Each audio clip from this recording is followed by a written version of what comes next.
Yes, so first up it was Scott Grimes and Adrianne Palicki together talking about their experience on the show, and I asked them a few questions about that, so here they are.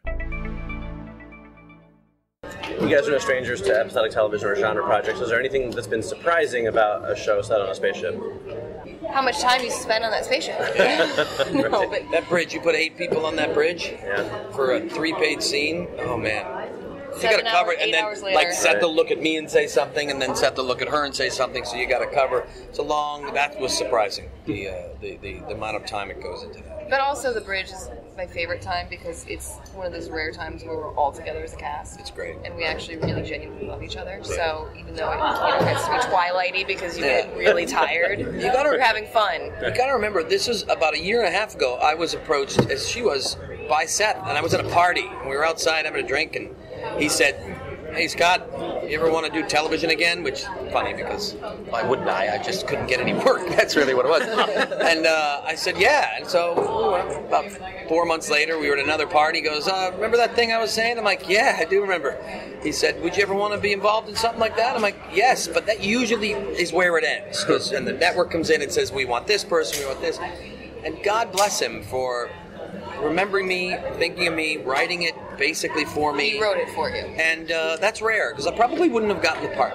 You know, we did go in and do like a little audition together to make the network, to make sure that we had some chemistry as buddies. But it's a testament to who he is as a person that doesn't happen in the industry anymore.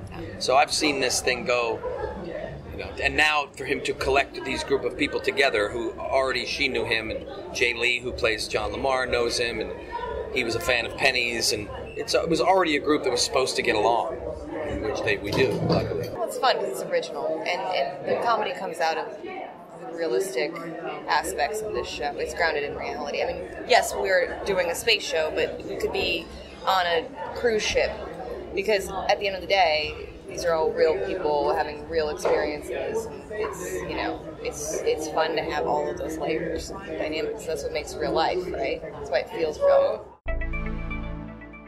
And here is Penny Johnson Jerald. She is fantastic, I have to say. She was one of my favorite interviews of the whole weekend. She is really intelligent and passionate and funny and charming and kind of in your face, but in a good way. Like just really like almost like television royalty is kind of what she was. But she charmed the pants off of me, I have to say. So here she is talking about playing the Doctor on the Orville. You have this storied career of getting these TV shows with amazing ensemble casts, and they're amazing TV shows. What is your secret? Well, I have to tell you this. They didn't believe me. They, meaning the Orville. When we were talking about this and we were first doing it, and then when I saw the pilot, and I turned and I looked at everybody, I said, okay, great.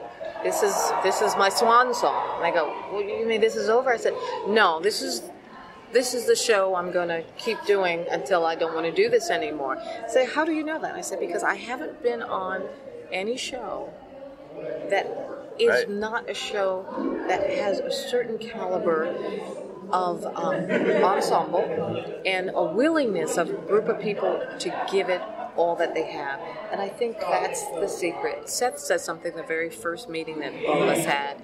He said, this is a show with an ensemble. I may be the captain, but I am not the star of the show. You may find some episodes where you are actually the star of the show, and you may find some episodes where I'm probably giving you free money. And he's held true to that. I think that The Orville is different, but it's definitely a science fiction dramedy.